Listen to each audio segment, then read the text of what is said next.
साथियों नमस्कार। मिसाल एकेडमी के ऑनलाइन करंट की क्लास में आप सबका बहुत बहुत स्वागत है। आज है 28 मई और 28 मई के जितने महत्वपूर्ण करंट अफेयर्स हैं वो सब हम लोग देखेंगे। तो आज बहुत मुश्किल से इम्पॉर्टेंट जो करंट अफेयर्स मिला उसकी संख्या 4 से 5 है। तो 4 और 5 को हम लोग देखते हैं। तो आज का पहला प्रश्न हम लोग प्रारंभ करते हैं। मेवेन अंतरिक्ष यान का संबंध किस एजेंसी से है? तो इसका संबंध नासा से है। क्यों ये चर्चा में आ गया? तो आपको पता है इस समय अंतरिक्ष यान की होड़ लगी हुई है। मंगलयान, चंद्रयान, इन सब की होड़ लगी है अमेरिका, भारत, चीन, इन सब देशों के बीच में। तो इसी बीच संयुक्त राज्य अमेरिका ने मंगल अभियान के लिए जो योजना बनाई है उसमें मेवेन नामक अंतरिक्ष यान संबंधित है, जो मंगल ग्रह पर कार्य करेगा। मंगल ग्रह पर पता लगाएगा कि वहाँ पे जीवन संभव कैसे है, कैसे मिट्टी, बहुत सारी बातें वहाँ पे पता लगाई जाएंगी। तो इसीलिए मेवेन चर्चा में आ गया है। तो आप इस मेवेन को याद रखिएगा और नासा को याद रखिएगा। और आपको पता है कि जैसे वहाँ पे नासा है वैसे अपने भारत में इसरो है। इसरो जैसे अपने यहाँ इसरो कार्य करता है वैसे वहाँ पर नासा कार्य करता है। ठीक है, आगे बढ़ते हैं हम लोग। दूसरा देखते हैं खुडोल। ये खुडोल वेरी मोस्ट इम्पॉर्टेंट रहेगा क्योंकि यह एक नया शब्द है हमारे आपके लिए। ये नई पहल है। जैसे हम लोग कई कार्य प्रारंभ करते हैं तो उसको कोई नाम दिया जाता है, वैसे ये एक पहल है, इसको नाम दिया गया है खुडोल। अब ये करता क्या है, तो ये चर्चा में कैसे आ गया? तो आपको पता है कि कोविड-19 महामारी के चलते बहुत सारे संगठन सहयोग की भूमिका में आए हैं, सहयोगी की भूमिका है, निभा रहे हैं, सहयोग कर रहे हैं। पिछड़े लोगों को, परेशान लोगों को, जिनको आवश्यकता है भोजन की, पानी की, उनको दवा, पानी, शिक्षा, स्वास्थ्य सुविधाएं उपलब्ध करवाने के प्रयास में लगे हैं। तो इसको अभी पुरस्कार मिला है। पुरस्कार क्या मिला है समझ लीजिए। ये जो आप संयुक्त राष्ट्र देखते हैं उसकी जो शीर्ष पहल है, बहुत सारी इनिशिएटिव आदमी करता है, पहल करता है, तो वो पहल की रैंकिंग होती है विश्व स्तर पे, कौन कितना बढ़िया कार्य कर रहा है। तो जो ये खुडोल है वो उसको 10 जो पहल होती है उसमें उसको शामिल कर लिया गया है। तो ये भारत के लिए बहुत ही गर्व की बात है। और आपको पता है कि इसका संबंध मणिपुर से है।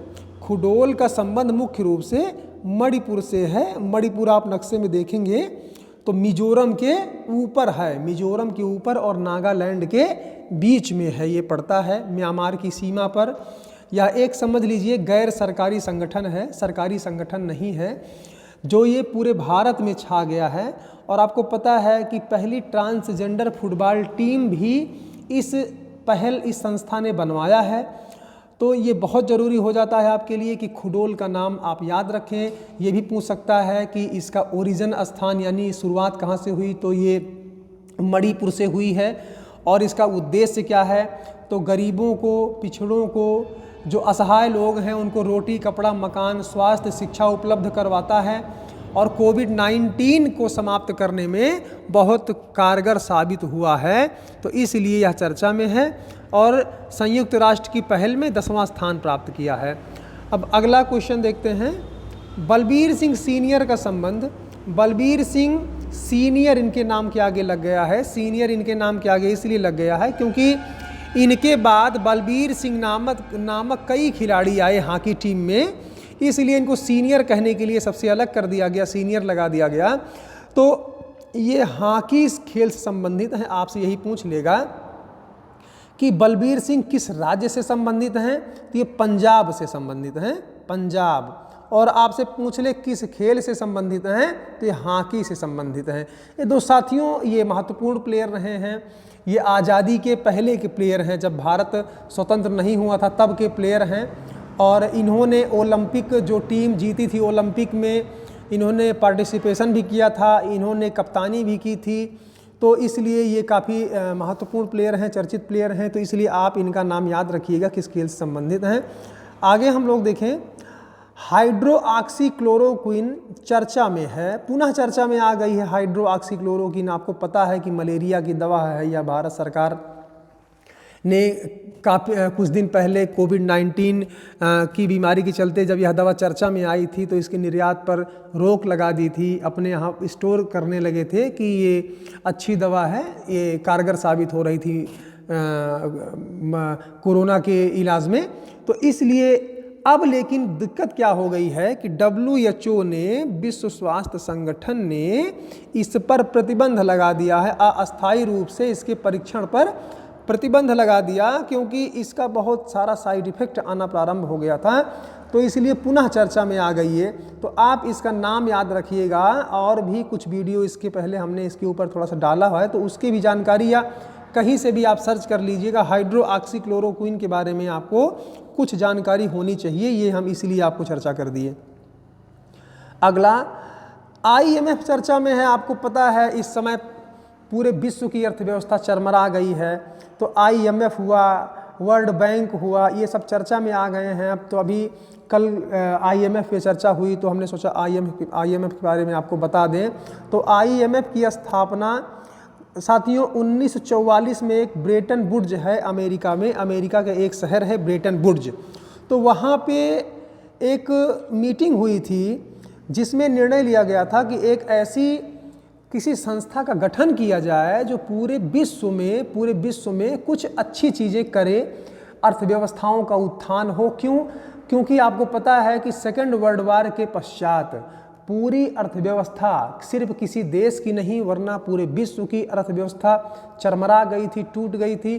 तो एक ऐसी संस्था की आवश्यकता महसूस होने लगी लोगों को जो ये सब बहुत अच्छे से करे। तो 1944 में इसका सम्मेलन हुआ और विधिवत जो इसकी स्थापना थी वो दिसंबर 1945 में कर दिया जाता है। तो इतनी बात आपने देखा IMF। और आपके लिए आज का हम प्रश्न दे रहे हैं, आप वर्ल्ड बैंक के बारे में सामान्य जानकारी नीचे कमेंट बॉक्स में आप अवश्य लिखें कि वर्ल्ड बैंक के बारे में आप क्या क्या जानकारी है। जैसे आप कह सकते हैं वर्ल्ड बैंक की स्थापना के बारे में, वर्ल्ड बैंक में कौन कौन सी संस्थाएं शामिल हैं, वर्ल्ड बैंक कौन सा काम करता है, इसके मुखिया कौन है, इसमें सदस्य देश कितने हैं, इसका मुखिया, तो कई बातें आप इसमें आप कमेंट कर सकते हैं। तो आप देखिए, प्रश्न पूछने का मतलब ये नहीं होता कि केवल प्रश्न पूछा गया, उसका मतलब ये होता है प्रश्न का उत्तर देने के लिए आप कई बातों की खोज करेंगे तो उसमें बहुत सारी जानकारियाँ आपके मतलब दिमाग में बैठेंगी। तो ये फ़ायदा होता है क्वेश्चन का आंसर खोजने के लिए। तो आप इसका क्वेश्चन का आंसर खोज के अवश्य उत्तर हमको दीजिए कमेंट बॉक्स में। ठीक है साथियों, पढ़ते रहिए। और हम आपको फिर से बता रहे हैं कि राज्य सरकार एग्ज़ाम की तैयारी में जुट चुकी है, लग चुकी है, इसलिए अब लापरवाही बिल्कुल मत करिए। वो एग्ज़ाम करवा देंगे, आपको ये कहने का मौका नहीं मिलेगा कि नहीं हमको कोचिंग करने का मौका नहीं मिला या हमको पढ़ने का मौका नहीं मिला, क्योंकि उत्तर प्रदेश सरकार ने कह दिया है कि जो युवा हैं वो घर पे पढ़ाई तो कम से कम कर ही रहे होंगे। तो अब परीक्षा लेने में कोई प्रॉब्लम नहीं है।